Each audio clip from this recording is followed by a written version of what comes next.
Welcome to the second part of my video modernising patch my 1967 Morris Minor. Today's video is a continuation of the last one. We're going to be polybushing. This time we're doing the rear. The rear should be more simple. I know I tend to jinx things when I say things like that, so we'll find out later in the video. First thing I need to do is put it up in the air. I'm going to show you where I've jacked it up just because we need access to the front bolt of the leaf spring. So once it's up in the air, I'll show you where I've jacked it. We'll then look at removing the leaf spring, changing the bushes and put the thing back together. Right, wheels are off, just to make life a little bit easier. So like I said, I've hopefully you can see here, I've jacked just in front of the front of the leaf spring. We need to undo this and we need access for the spring to come out. So just in front of there should be fine. If anyone's got any better suggestions, do let me know and I'll pin the comment. Obviously, if you're doing this on the floor, you can jack up on the jacking point and just lift the whole side of the car. If you're doing it on a ramp, then that's my suggestion. So we will need to undo that and take the leaf spring out. We've also got the shackle on the back.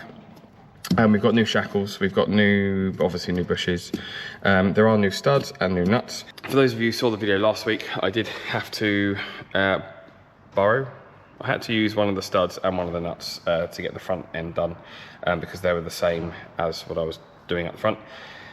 So we will have to reuse one, but I imagine between both sides of this, there will be one somewhere along the lines that will be fine, able to reuse.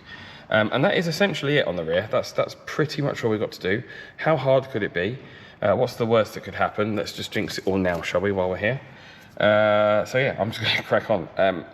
I may need to, I don't know if I need to remove the leaf spring. If I do, I'll need to undo the nuts on the U-bolts here, but I think I could probably take the shackle off, obviously support the axle, undo the front and then possibly just slide it backwards. So that's my plan. Let's see if that works.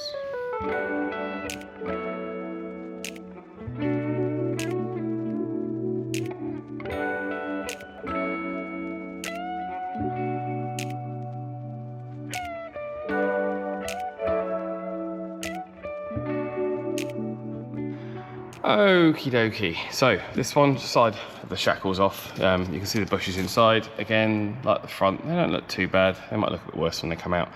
Problem I've got here is the inner one is stuck. The top one I can't even get the nut to turn. This nut on the inside here just turns the whole shaft. Shouldn't be a problem because we've got new shackles and new studs. If you're getting your own kit, I would probably recommend the same thing. At the time I thought, don't know if I need it or not. Looking at that, I can see why people do order them. Okay, the leaf spring is now hanging. I've taken the bushes out, I'll show you those in a minute.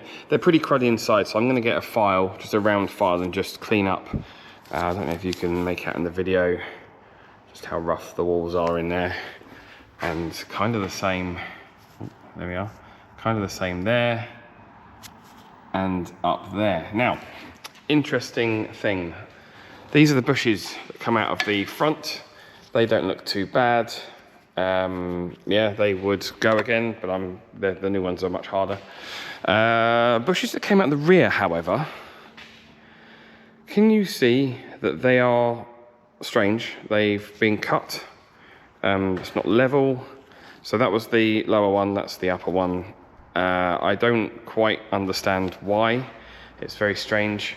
The other thing I've noticed, which annoyingly I can't do anything about today, but I will do in a later video. So in the U-bolts here, on the axle, you've got a rubber pad there, and there's another one at the bottom, and hopefully you can see that there's a lot of movement.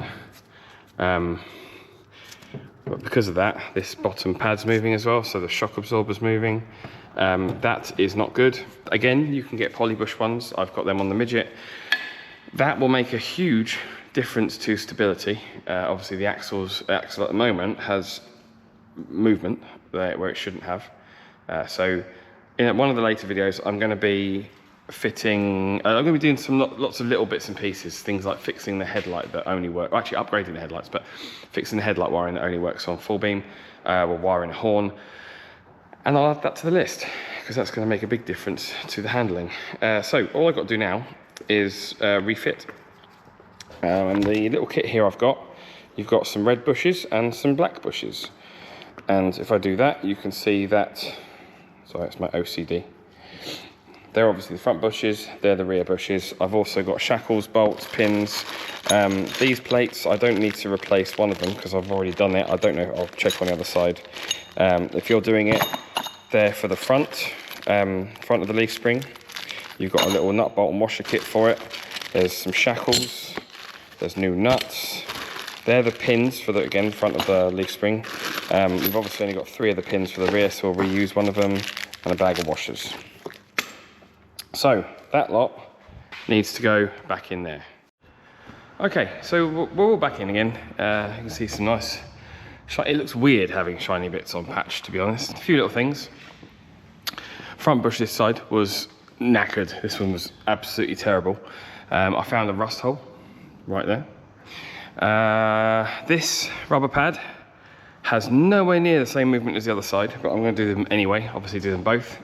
I did try and save one pin and it hasn't worked, so I need to buy another pin and probably some more nuts. And the biggest surprise, and I don't know how I hadn't noticed this before, is someone's replaced a panel here. That's fine, that's not a problem, they've done a good job, except the leaf spring has been rubbing on it. You can see where it's been sitting here and just, it's kind of carved an arch in it, which is really strange. Because all they had to do is look at this, although to be honest, this side's also been welded as well. But yeah, there's nowhere near, even the bit that hasn't been welded, there's nowhere near the same giant lip going all the way down. So I will have to take it back off to replace that other pin. And I'll grind a nice little arch in it. But other than that, it's been a pretty straightforward job. I thought it was going to take me about an hour. It's taken 2. I think I had a few issues with getting bolts undone and stuff, but you know, is what it is. I have replaced the front, so the pin on the other side I'd already replaced. I replaced this one because it is knackered. You can see it's actually worn, been wearing on that bit, and it's actually made it shiny.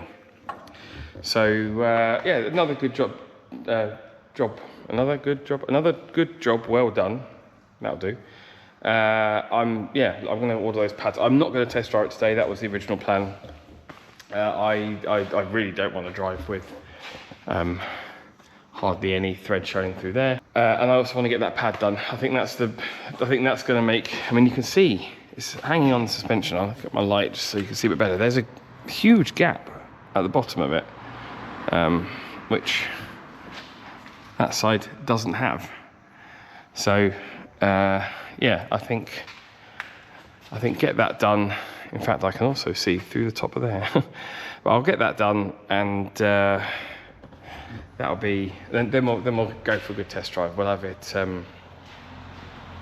We'll have a proper assessment. I know there's been some comments on the last video on whether polybushes are worth it or not.